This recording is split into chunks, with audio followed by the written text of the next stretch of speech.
ठीक है दोस्तों, अभी हम लोग आ चुके हैं बिल्कुल हमारे नॉर्मल स्क्रीन के ऊपर। एंड दोस्तों यहाँ पे हम लोग बात करने वाले जिस प्रकार से आज के दिन जो बाजार में पिटाई हुई है, मतलब लगातार जारी है। ठीक है, धीमे धीमे करके आप देख सकते हो अभी जो सेंसेक्स है लगभग 1% हम लोग को नीचे आते हुए देखने को मिला। ये तो मतलब एक अच्छी बात है कि आखिरी कुछ चंद घंटों में, मतलब आधा घंटा के करीब, पौने घंटा, 1 घंटे के करीब कुछ रिकवरी देखने को मिली, वरना बहुत ही ब्रूटल गिरावट देखने को मिली थी। 80,000 के साथ शुरुआत यहाँ पे हुई थी एंड उसके बाद आप देख सकते हैं 79,000 ऐसा लगा था बीच में कि ये भी लेवल टूटेगा क्या। देन निफ्टी की अगर हम लोग बात करें, निफ्टी भी नियर बाय 1% नेट गिरावट के साथ क्लोज होते हुए देखने को मिल चुका है। ठीक है, मतलब इस गिरावट में अगर देखा गया तो आज के दिन एक ही अच्छी बात देखने को मिली थी कि 24,000 का लेवल नहीं टूटा। ठीक है, 24,073.90 तक मार्केट को लेके गए थे, बट उसके नीचे नहीं जा पाए। बस यही एक सेलिब्रेट करने वाली बात है। बट पूरी तरीके से हम यहाँ पे कह सकते हैं कि बियर हम लोगों को हावी होते हुए देखने को यहाँ पे मिल चुके हैं बाजार में। इसके पहले भी बियर वालों ने एंट्री यहाँ पे की थी, बट तब तक अगर हम लोग देखें कि उम्मीद थी कि कुछ तो रिकवरी होगी, कुछ तो रिकवरी होगी, बट उसके बाद अभी हम देख सकते हैं लगातार हमें सिर्फ और सिर्फ गिरावट देखने को यहाँ पे मिल रही है। एंड टॉप लेवल से अगर 1 महीने का डेटा अगर हम लोग आपके सामने रख दे तो आप देख सकते हैं बाजार में 7% से ज़्यादा हम लोग को गिरावट देखने को मिल चुकी है। जस्ट 1 महीने की मैं बात यहाँ पे कर रहा हूँ। प्रॉपरली टॉप से अगर हम लोग कैलकुलेट करें तो ये गिरावट उससे भी ज़्यादा हम लोग को देखने को यहाँ पे मिल जाएगी। तो डेली अगर हम लोग यहाँ पे देखें तो बाजार की पिटाई होते हुए देखने को यहाँ पे मिल रही है। एंड आज के दिन की अगर हम लोग बात करें, सबसे बड़ा शॉकिंग पॉइंट कौन सा था? कभी क्या होता है कि हमें एक ऑलरेडी पता होता है, जैसे कि अमेरिकन बाजार भाई बहुत ही ज़बरदस्त गिरा है 500-600 पॉइंट, तो वी मेंटली प्रिपेयर्ड कि हाँ भाई चलो गिरेगा करके। या फिर एशियन बाजार जब ओपन होते हैं, लाइक जापान की बाजार की बात कर ले, या फिर चाइना के बाजार में कुछ अच्छी खबर आ गई, एकदम ज़बरदस्त तेज़ी आ गई होगी, उसकी बात कर ले, तो ऐसा कोई भी चीज़ हम लोग को देखने को यहाँ पे नहीं मिला था। एंड उसके बाद जब इस प्रकार से हम लोग को गिरावटें देखने को यहाँ पे मिल जाती है तो डेफिनेटली ज़्यादा हम लोगों को यहाँ पे हम कह सकते हैं पैनिक वाला माहौल देखने को मिल जाता है। सो नो डाउट आज के दिन की अगर हम लोग बात करें तो ये गिरावट हुई क्यों है, उसके पीछे का रीज़न क्या है? अगर हम लोग रीज़न की बात करें दोस्तों, तो जो कई समय से हम लोग यहाँ पे देख ही रहे, कौन सी चीज़? Q2 के रिजल्ट्स। यस, कंपनीज के जो अर्निंग्स हम लोगों को देखने को यहाँ पे मिल रहे हैं वो बिल्कुल भी अच्छे देखने को यहाँ पे नहीं मिल रहे हैं। ठीक है, एंड इसी चीज़ के चलते मतलब बड़े बड़े कंपनी के नंबर, जो बड़े बड़े इंडेक्स में कंट्रीब्यूशन यहाँ पे देते हैं, उनके नंबर पुअर देखने को मिले हैं। एंड आज के दिन की बात करें, सबसे ज़्यादा मोस्ट फोकस अगर कोई स्टॉक था तो वो था IndusInd bank. Yes, IndusInd bank इस कंपनी की अगर हम लोग बात करें तो इस कंपनी के नंबर्स इन्होंने यहाँ पे पेश किए थे कल, और जिस प्रकार के नंबर इन्होंने पेश किए उसके बाद का जो नतीजा आप देख सकते हो, स्टॉक जिस प्रकार से हम लोग को गिरते हुए देखने को मिला, 18 to 19%। ये एफएनओ वाली कंपनी है, इंडेक्स वाली कंपनी है। ठीक है, इंडेक्स वाली कंपनी में जस्ट इतने प्रकार का मतलब बड़ा भूकंप देखने को मिल जाता है। जैसे कि आप देख सकते हो 18% गिर गया। क्यों? क्योंकि Q2 के जो नंबर्स थे काफ़ी खराब हम लोग को देखने को यहाँ पे मिले थे। एंड इसी गिरावट के साथ आप देख सकते हैं कि जो इंडसइंड बैंक है वो अभी हम लोग को टॉप 10 मोस्ट वैल्यूएबल लेंडर से भी बाहर होते हुए देखने को यहाँ पे मिल चुकी है। इतनी ये बड़ी ब्रूटल गिरावट हम लोग को इंडसइंड बैंक में देखने को यहाँ पे मिल गई। एंड प्रॉब्लम क्या है दोस्तों, जैसे मैंने हमेशा आपको सिखाया है कि अगर आप फाइनेंस के नंबर पढ़ते हो तो एनपीपी को हम लोग स्टडी करते हैं। एनपीपी स्टैंड्स फॉर, मतलब N stands for non performing asset. Asset quality खराब आ गए, बहुत ही खराब आ गए, मतलब ज़्यादा देखने को मिल गए। Then 1P stands for provision, तो प्रोविजन भी ज़बरदस्त तरीके से बढ़ गए।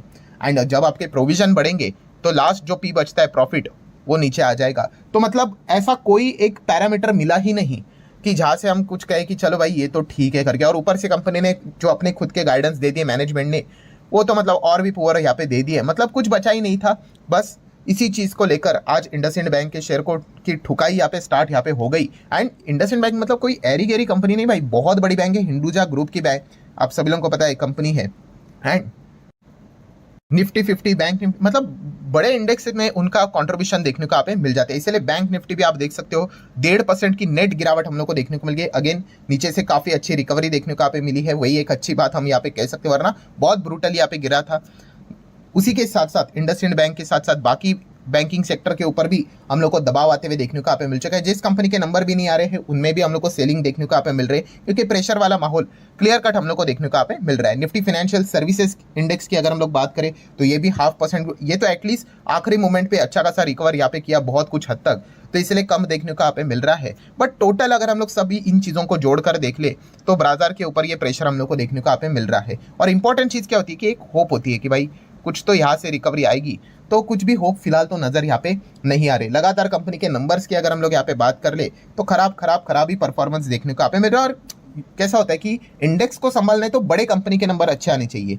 छोटे कंपनी के नंबर अच्छा है तो ठीक है, वो कंपनी अपने हिसाब से अच्छा कर लेती है, बट इंडेक्स में जो रहते हैं लार्ज कैप जो हम लोग को देखने को मिल जाते हैं, जैसे कि हम शुरुआत से ही देख रहे हैं कि डीमार्ट के नंबर खराब देखने को मिल गए, रिलायंस के नंबर बाजार को पसंद नहीं आए, टीसीएस के नंबर, इन्फोसिस के नंबर के प्रति बाजार ने कोई अच्छा रिस्पांस नहीं दिया, अल्ट्राटेक सीमेंट के नंबर सरप्राइजिंगली बहुत पुअर हम लोग को देखने को मिल गए, सेल्स ही यहाँ पे गिर गई, ठीक है। एंड अभी इंडसइंड बैंक भी आप यहाँ पे देख सकते हो, मतलब हर जगह पे अगर हम लोग यहाँ पे कहे तो ये एक पैनिक वाला ही चीज़ देखने को मिल रहा है। एंड ऊपर से प्रॉब्लम क्या हो गया, जो आरबीआई ने ये बात बोली थी, ठीक है, डायरेक्टली नहीं, आरबीआई ने एक इनडायरेक्टली ये बात इसके पहले भी बोली थी कि जिस प्रकार से हम लोग को फाइनेंस सेगमेंट में जो चीज़ें देखने को मिल रही है कि ज़्यादा ब्याज के लालच के चक्कर में जिस प्रकार से लोन यहाँ पे बांटे जा रहे हैं, ठीक है, दो प्रकार के लोन होते हैं, एक होते हैं सिक्योर्ड लोन और दूसरा होता है अनसिक्योर्ड लोन। एंड हर कोई अनसिक्योर्ड लोन की ओर ज़्यादा फोकस यहाँ पे कर रहे हैं क्योंकि वहीं पे ज़्यादा ब्याज यहाँ पे मिल जाता है। वेदर इट इज़ एनबीएफसी को लेकर तो उन्होंने चेतावनी ही देके रखी हुई है, ठीक है, एक्शन भी लिया उन्होंने, बट बैंकिंग के नंबर्स को भी अगर आप देखोगे, जो एनपीएस हम लोग को बढ़ते हुए देखने को मिले हैं,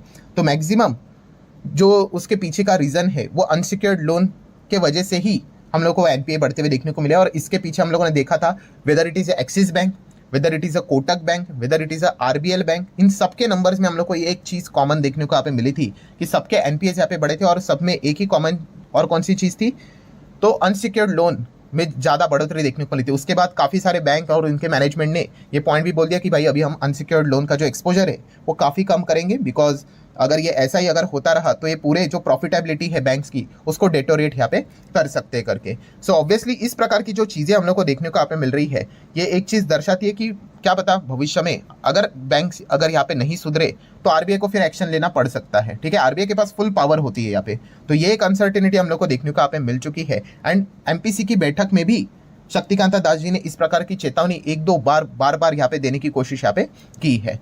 देन अगर हम लोग यहाँ पे बात करें तो एक उम्मीद भी रहती है कि भाई इंटरेस्ट रेट कट होगा तो लिक्विडिटी यहाँ पे आएगी, तो वो भी कोई होप अभी नज़र दूर दूर तक आ ही नहीं रही है, ठीक है। खुद आरबीआई गवर्नर का जो स्टेटमेंट हम लोगों ने देखा था कि रेट कट बहुत ही जल्दबाजी होगी, अगर हम लोग प्री मैच्योर रेट कट यहाँ पे हो जाएगा, ठीक है, तो टाइम से पहले हो जाएगा, ये बहुत ही ज़्यादा रिस्की हो सकता है करके, तो अभी तो उम्मीद ही टूटते हुए देखने को मिल चुके हैं। मतलब क्या है कि बहुत सिंपल सा गणित है कि जो बाजार यहाँ पे गिर रहा है, ऊपर जाने के लिए क्या चाहिए भाई, पैसा का इनफ्लो चाहिए, पैसा आ रहा है आ रहा है आ रहा है, तो मार्केट भी ऐसा ऊपर ऊपर ऊपर ऊपर जाता रहता है। एंड अगर पैसा निकाला जाता है तो ऐसा मार्केट नीचे नीचे नीचे जाता है। तो लिक्विडिटी किधर से भी हम लोग को मिलते हुए देखने को नहीं मिल रही है।